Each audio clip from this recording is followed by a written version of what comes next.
नमस्कार, आप देख रहे हैं एबीपी गंगा। मैं हूं स्नेहलता शुक्ला और शुरुआत करते हैं खबर रुद्रप्रयाग से है। खबर यह है कि बद्री विशाल और बाबा केदार से जुड़ी 4 धाम यात्रा जारी है, लेकिन देश भर में मंदिरों में ड्रेस कोड की खबरें भी सामने आ रही हैं। ऐसे में संकेत मिल रहे हैं कि बद्री विशाल बाबा केदार के दर पर भी ड्रेस कोड लागू हो सकता है।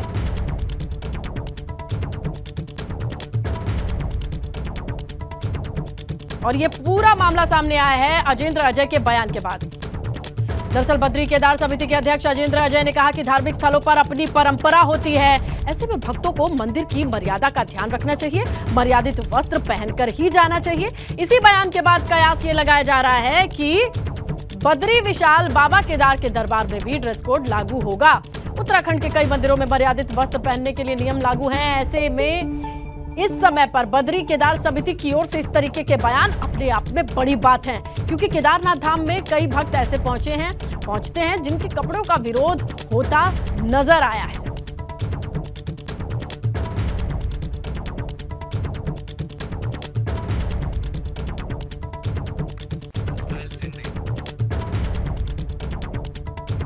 देखिए, कोई भी मंदिर है अथवा धार्मिक स्थल है, उनकी अपनी परंपराएं होती हैं, मान्यताएं होती हैं, मर्यादाएं होती हैं, गरिमा होती है। तो यदि हम किसी मंदिर अथवा धार्मिक स्थल में जा रहे हैं तो हमको वहाँ की मर्यादाओं का निश्चित रूप से पालन करना चाहिए। मर्यादित वस्त्र पहन करके ही मंदिर में जाना चाहिए। कई बार मर्यादित वस्त्र पहन करके जब वहाँ पहुँचते हैं तो जो अन्य श्रद्धालु तीर्थयात्री हैं वो असहजता महसूस करते हैं और उनकी भावनाओं को भी इससे ठेस पहुँचती है। पहले समझ लेते हैं ड्रेस कोड क्या है। देखिए, शरीर को पूरा ढके बिना मंदिर में जाने पर मनाही है, इस पर रोक रहेगी। युवक हो या युवती, दोनों के लिए ड्रेस कोड लागू होगा। मंदिर में मर्यादित वस्त्र पहनने के आदेश हैं, मतलब कि छोटे कपड़े, शॉर्ट, स्कर्ट, रिब्ड यानी कटी फटी जीन्स पर रोक रहेगी। 80% से ज्यादा शरीर ढका होना चाहिए, इसे लेकर के ये ड्रेस कोड कहता है और बातें चल रही हैं। अगर ड्रेस कोड लागू होता है तो ये सारे कपड़ों का दायरा कुछ इस तरीके का होगा, ये बताने की कोशिश है। और अब आप समझिए कि ड्रेस कोड को लेकर के पूरे देश के मंदिरों से आजकल की जैसी बयानबाजी या हवा है, ये भी समझिए। देखिए, हरिद्वार का प्रसिद्ध दक्ष प्रजापति मंदिर है जहां पर ड्रेस कोड लागू है।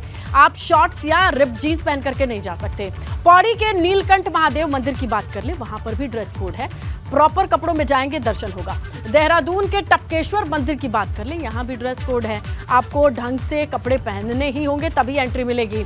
तो इन मंदिरों में ड्रेस कोड को फॉलो कराया जा रहा है श्रद्धालुओं से।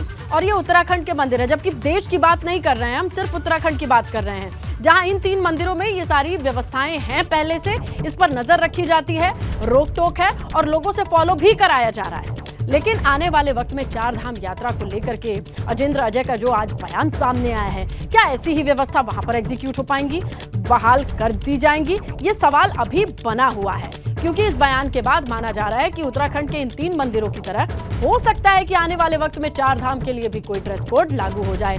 ऐसे में आपको पता होना चाहिए ड्रेस कोड से मायने क्या है, इसके मतलब क्या है। 80% शरीर ढका हो, कटी फटी जीन्स, शॉर्ट या फिर ऐसे वस्त्र जो कि मर्यादा के विपरीत लगते हों, शालीन सभ्य कपड़ों में ही जाकर के दर्शन करने की अनुमति मिलेगी।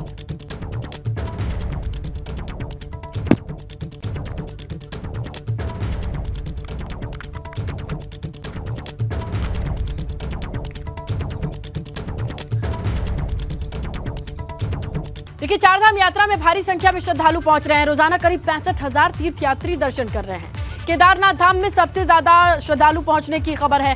रोजाना करीब 20,000 यात्री बाबा के दर पर जाकर मत्था टेक रहे हैं। अब तक 21 लाख से ज्यादा श्रद्धालुओं ने दर्शन कर लिए हैं। केदारनाथ धाम में बाबा के दर्शन का वक्त बढ़ा दिया गया है। अब 22 घंटे का वक्त मिला करेगा। जिस तरीके से यात्रियों का लोड बढ़ता जा रहा है, जो दर्शन करने की मियाद, जो समय सीमा है, उसे बढ़ा करके 22 घंटे कर दिया गया है। मात्र 2 घंटे का ब्रेक मिलेगा, बाकी सुचारू रूप से दर्शन जारी रहेंगे। जो जब भी जिस भी वक्त पे पहुंचेगा, कतार में लगेगा, उसकी बारी आएगी तो वो दर्शन करके आगे बढ़ जाएगा। इसी व्यवस्था को देखते हुए 22 घंटे तक दर्शन की व्यवस्था कर दी गई है। रोजाना कितने यात्री पहुंच रहे हैं, ये आंकड़ा भी सामने है। आप जानते हैं कि जो केदारनाथ की यात्रा करता है उसको काफ़ी कठिनाइयों के साथ में वहाँ पर पहुँचना पड़ता है। विकट वहाँ की भौगोलिक परिस्थितियाँ हैं, जलवायु भी वहाँ पर विपरीत रहती है।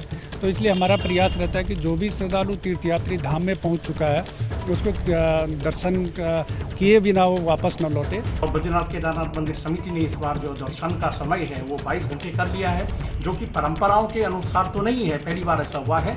लेकिन सबसे महत्वपूर्ण बात यह है कि यात्रियों को भी ध्यान में रखकर यह देखा गया है, क्योंकि यात्री जो है देश दुनिया से बड़े कष्ट झेल करके वहाँ पहुँच रहा है, विपरीत परिस्थितियाँ हैं, मौसम अनुकूल नहीं है। ऐसे में जो यात्री वहाँ आ रहा है, जा रहा है, तो उसके दर्शन की व्यवस्था की जानी चाहिए। और ये व्यवस्था जो की गई है, हमें लगता है कि स्थितियों को देखते हुए ये निर्णय ठीक है।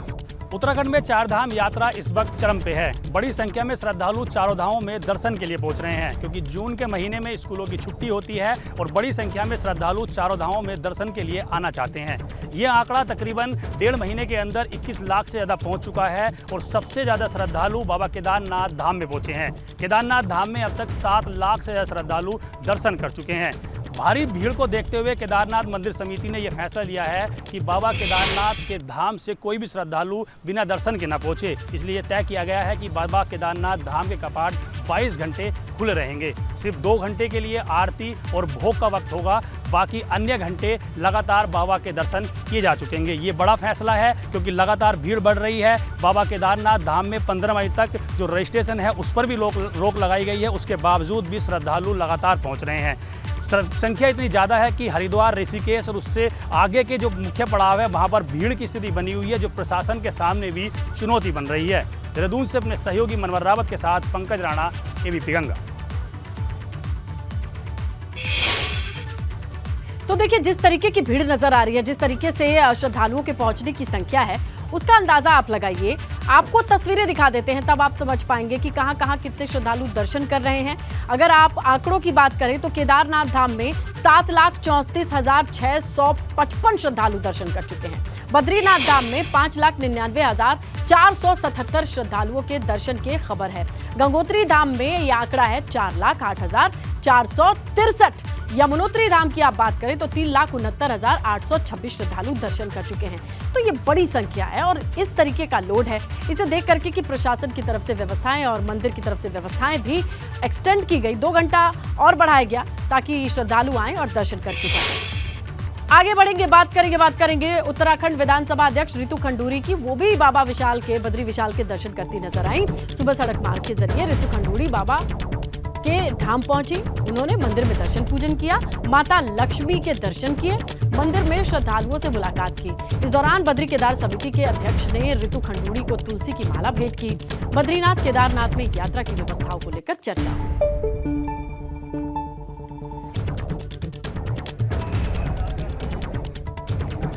तो देखिए, वो तस्वीरें भी सामने आई हैं, साझा गई हैं, जहां पर रितु खंडूरी पहुंची, बाबा के दरबार पे माथा टेका और उनको तुलसी की माला पहनाई गई, आशीर्वाद मांगा।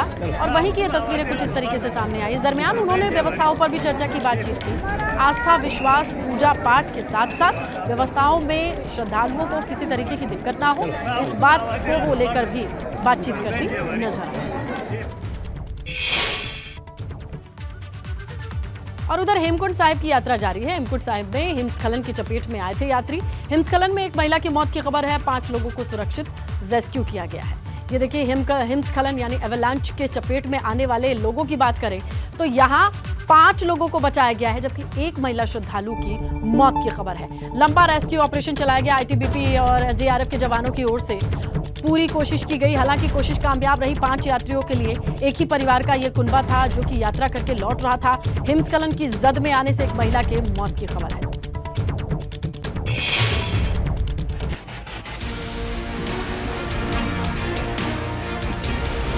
हेमकुंड यात्रा पर बर्फ का संकट।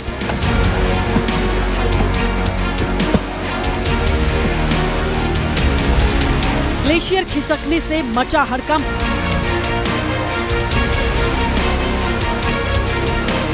हेमकुंड साहिब की यात्रा में बर्फ लगातार चुनौती बन रही है, लेकिन अब इस बर्फ की वजह से एक महिला की मौत हो गई। ये तस्वीरें हेमकुंड साहिब को जाने वाले मार्ग की हैं, जहां अटल कुड़ी ग्लेशियर पॉइंट के पास ग्लेशियर खिसक गया। 6 श्रद्धालु इसके चपेट में आए। यात्रियों की तलाश में रेस्क्यू ऑपरेशन चलाया गया। 6 में से 5 यात्रियों को सुरक्षित रेस्क्यू कर लिया गया, लेकिन इस हादसे में एक महिला तीर्थयात्री की मौत हो गई। 5 यात्रियों को सफल रेस्क्यू के बाद इन्हें घाघरिया गुरुद्वारे भेज दिया गया। एसडीआरएफ और आईटीबीपी की टीमें रेस्क्यू में जुटी थी। दरअसल तीर्थयात्री रोजाना बेस कैंप घाघरिया से 6 किलोमीटर की पैदल यात्रा कर हेमकुंड साहिब पहुंचते हैं। हेमकुंड साहिब के पवित्र सरोवर में स्नान कर गुरुद्वारे में मत्था टेक कर वापस लौट जाते हैं। हेमकुंड साहिब में रात्रि विश्राम की सुविधा नहीं, जिसकी वजह से दर्शन के बाद यात्रियों को वापस लौटना ही पड़ता है। ग्लेशियर की चपेट में आए सभी यात्री भी मत्था टेक कर वापस लौट रहे थे। ग्लेशियर की चपेट में आए सभी यात्री एक ही परिवार के थे। हादसे में जिस महिला की मौत हुई है उसका नाम कमलजीत कौर है। वो अमृतसर की रहने वाली थी। जिन लोगों का सफल रेस्क्यू किया गया उसमें कमलजीत कौर के पति जसप्रीत सिंह, बेटी मनसीरत कौर, पुष्पप्रीत कौर, मनप्रीत कौर और रवनीत सिंह शामिल हैं। Bureau report, ABP Ganga. खबर देहरादून से है। महानगर कांग्रेस का कचहरी परिसर में प्रदर्शन की खबर है। दून की खस्ता हाल सड़कों को लेकर के ये प्रदर्शन किया जा रहा है। कांग्रेस ने स्मार्ट सिटी में धांधली के भी आरोप लगाए हैं। शहर के सड़कों की हालत जर्जर है, खस्ता हाल है। इसे लेकर के प्रदर्शन करने की खबर मिल रही है। तो देहरादून में कांग्रेस लामबंद है। स्मार्ट सिटी के नाम पर घोटाले का आरोप है। सड़क देहरादून की खस्ता हाल है। इसे लेकर के प्रदर्शन करते नजर आए तमाम कार्यकर्ता।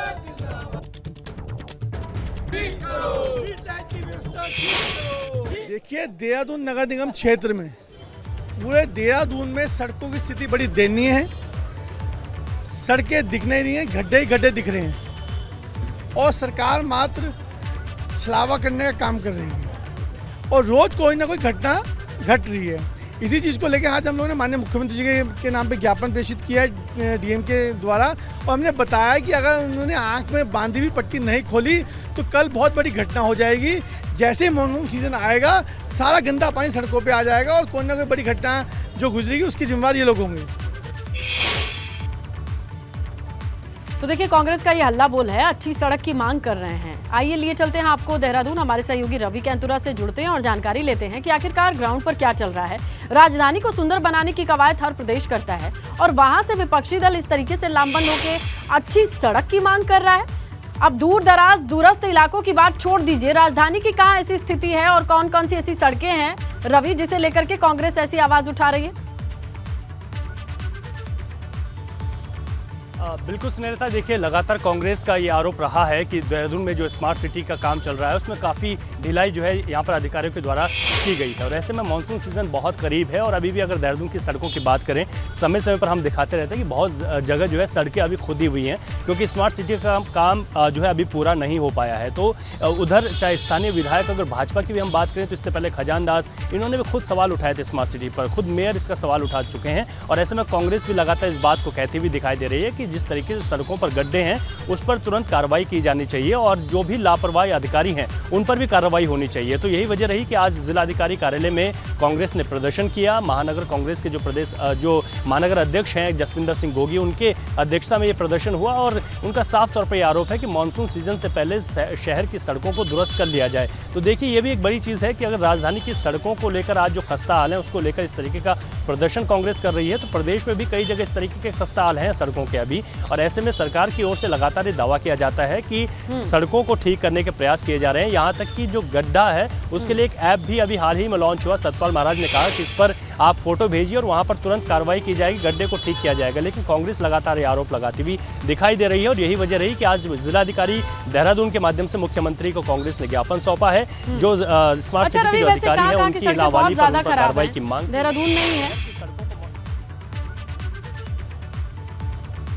बिल्कुल, देखिए स्नेहलता, अगर देहरादून की सड़कों की बात की जाए तो यहाँ पर कई जगह स्मार्ट सिटी का काम चल रहा है और यही वजह है कि सड़कें काफ़ी जगह खुदी हुई हैं और जो मुख्य सड़कें भी हैं वो भी खुदी हुई हैं। लेकिन उस पर भी जब सवाल किए जाते हैं तो सभी का एक ये होता है कि स्मार्ट सिटी के कामों के चलते ये सड़कें खोदी गई हैं। लेकिन एक बड़ी बात है कि तमाम जो विभाग हैं उनका एक सामंजस्य समझ में नहीं आता है और एक साथ मिलकर काम नहीं होता है। कई बार सड़कें बनती हैं और उसके बाद फिर से उनको उखाड़ दिया जाता है क्योंकि बिजली विभाग अलग काम करता है, इसके अलावा सिंचाई विभाग की जब लाइनें जुड़ती हैं तो वो अलग काम करता है। यही वजह रहती है कि स्मार्ट सिटी के कामों पर खुद भाजपा के विधायक भी कई बार सवाल खड़े कर चुके हैं और अब कांग्रेस तो उसको लेकर लगातार मुखर है ही और आज मुख्यमंत्री को ज्ञापन सौंपा गया है। मानसून सीजन बहुत करीब आ चुका है, ऐसे में देखना होगा कि स्मार्ट सिटी का काम मानसून सीजन तक किस तरीके से पूरा हो पाता है क्योंकि मानसून सीजन अगर शुरू हुआ तो जिस तरीके से चल रहा है देहरादून में कोई सीईओ नहीं टिकता है, कम कार्यकाल रहता है, योजनाएं बनाई जाती हैं, योजनाएं रद्द होती हैं, एक साथ कोऑर्डिनेशन की कमी है और इन सारी चीज़ों का खामियाजा जनता भुगत रही है। तो आवाज़ उठा रहा है विपक्ष, ये पूरा मुद्दा है। देखते हैं इस पर किस तरीके से काउंटर आता है, आप नजर बनाइएगा। शुक्रिया रवि जानकारी के लिए। उत्तराखंड के पूर्व सीएम हरीश रावत का बड़ा बयान सामने आया है। अब कांग्रेस प्रदेश में सामूहिक नेतृत्व में मैं पीछे रह के काम करूंगा, सपोर्ट करूंगा, कांग्रेस की सत्ता में वापसी तक न थकूंगा न रुकूंगा। यूपी के साथ उत्तराखंड के चुनाव से कांग्रेस को हुआ नुकसान, ये कहना है। राजनीति बहुत तेजी से बदल रही है और खास तौर पर हिमाचल और कर्नाटक चुनाव के नतीजों के बाद फिर एक बार करवट ले रही है। हमारे साथ बातचीत करने के लिए हरीश रावत जी। तो हरीश जी, अभी बाजुओं में बहुत जोर है। निश्चित तौर पर जिस समय तक कांग्रेस एक बार सत्ता में वापसी नहीं करती है, हरीश रावत न थकने वाला है न मेरे बाजू कमजोर पड़ने वाले हैं। जो हिमाचल और कर्नाटक के बाद जो जीत का जो सिलसिला शुरू हुआ, ये उत्तराखंड से भी हो सकता था, उससे ठीक पहले उत्तराखंड था। हाँ, बिल्कुल ठीक आपने कहा। उसके 3 फैक्टर हैं। एक फैक्टर उत्तर प्रदेश के साथ चुनाव होना, क्योंकि उत्तर प्रदेश के अंदर उत्तर प्रदेश को वर्चुअली इन्होंने हिंदू मुसलमान के ऐसे सवाल खड़े कर दिए, उसका असर उत्तराखंड पे भी पड़ता है। नंबर 2, हम कुछ चीज़ों को ठीक से सुलझा नहीं पाए। मैं अभी तक वो सामूहिक नेतृत्व को खोज रहा हूँ। जिस सामूहिक नेतृत्व के साथ हम चुनाव लड़े थे, कहाँ है वो सामूहिक नेतृत्व, उसको खोज रहा हूँ। और तीसरी बात जो है, हमने वादे किए मगर जो एजेंडा रखा, जब मैं उस एजेंडे को रख रहा था, पर्याप्त समय पहले रख रहा था, तो उस समय हमारे साथियों ने कुछ सवाल खड़े कर दिए और जब तक हम लोग सहमत हुए और हमने उसको अपने एजेंडे का पार्ट बनाया, तब तक आधा चुनाव निकल गया और हमारे वादे, हमारी बातें लोगों तक नहीं पहुंच पाई। और आप कर्नाटक देखो, हिमाचल ने उसी ओल्ड पेंशन स्कीम को, उसी गैस सिलेंडर को, उसी बिजली को, उन्हीं युवाओं को पैसे को, महिलाओं के लिए सुविधाओं को अपना आधार बनाया, जिनको हम कह रहे थे। मतलब आपका कहना यह है कि काम होना भी चाहिए और होते हुए दिखना भी चाहिए। जो नहीं दिखा उत्तराखंड में, कर्नाटक और हिमाचल में दिखा सामूहिक नेतृत्व। हाँ, वहाँ कांग्रेस के लोगों ने संजीदगी दिखाई कि जहाँ लोग होंगे, व्यक्तित्व होंगे, तो सवाल उठते हैं, उनके सबके समर्थक होते हैं, उनकी आकांक्षाएं भी होती हैं, लेकिन वहाँ की लीडरशिप ने उस चीज़ को मैनेज किया और शायद हम ठीक से मैनेज नहीं कर पाए। ये आपने कहा कि मैं उस सामूहिक नेतृत्व को ढूंढ रहा हूँ जो कर्नाटक और हिमाचल में अपनी क्षमता को साबित कर पाया। तो अभी जो नेतृत्व है वो सामूहिक नहीं है, इसीलिए तो हमने चतुर्भुज नेतृत्व कहा। उसमें जो है पहले एक अनचाही भुजा मैं भी हो जाता था, मैंने अपने को पीछे कर लिया। मैंने कहा भाई, हमारी कोई अब आकांक्षा नहीं है, हम पीछे से कार्यकर्ता के तौर पर काम कर रहे हैं। चुनाव से पहले की जो प्रक्रिया होती है, यानी नवंबर में चुनाव प्रस्तावित है, तो उससे पहले बहुत सारी चीज़ें हो जानी चाहिए। इलेक्शन कमीशन जो स्टेट का होता है, उसको निर्वाचक नामावली का शुद्धिकरण और तमाम ऐसी प्रक्रिया होती है जो होनी चाहिए। अभी कुछ नहीं हुआ। लोग कह रहे हैं कि चुनाव टालने की कोशिश हो रही है। आपने भी पिछले दिनों कहा, क्या है इसके पीछे? भाजपा बेईमान है, ये नहीं करवाएंगे। जानते हैं नगर पालिकाओं के चुनाव में हम हार रहे हैं। ये उत्तर प्रदेश की तरीके से खुली बेईमानी नहीं कर पाएंगे।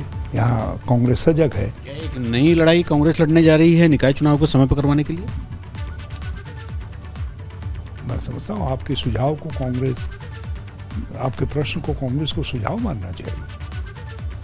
लोकसभा की बात करता हूँ थोड़ी सी, क्योंकि टाइम उसमें भी बहुत कम है, बहुत ज़्यादा समय नहीं रह गया है। इलेक्शन ईयर लगभग शुरू हो गया है। तो हरक सिंह रावत जी भी कह रहे हैं हरिद्वार से चुनाव लड़ना है। हरिद्वार आपकी पुरानी कर्मस्थली और राजनीतिक क्षेत्र, और वैसे तो पूरा राज्य ही है। तो आप की तरफ से ये भी एक बातें आ रही हैं कि जब वो वापसी हुई थी उनकी कांग्रेस में, तो 2 शर्तें हुई थी कि 2 चुनाव नहीं लड़ेंगे। एक ये शर्त भी हुई थी, क्या ये सच है? इस पर मैं कोई बात, देखो पार्टी की बातें मैं मीडिया में डिस्कस नहीं करता। जो हकीकत है वो सब जानते हैं। और एक यूनिफॉर्म फॉर्मूला है। जिन लोगों ने 2016 के अंदर सरकार गिराई, उन्होंने लोकतंत्र के साथ भी ज्यादती की, कांग्रेस के साथ भी ज्यादती की। कांग्रेस सत्ता से बाहर हुई। यदि वो ऐसा नहीं करते तो कांग्रेस आज भी उस समय भी सत्ता में होती, आज भी सत्ता में होती।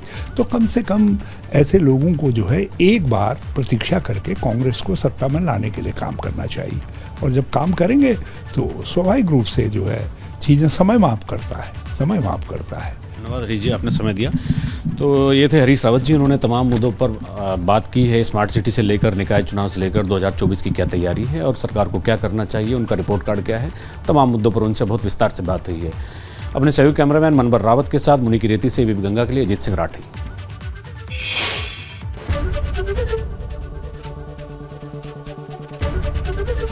एबीपी गंगा, खबर आपकी, जुबान आपकी।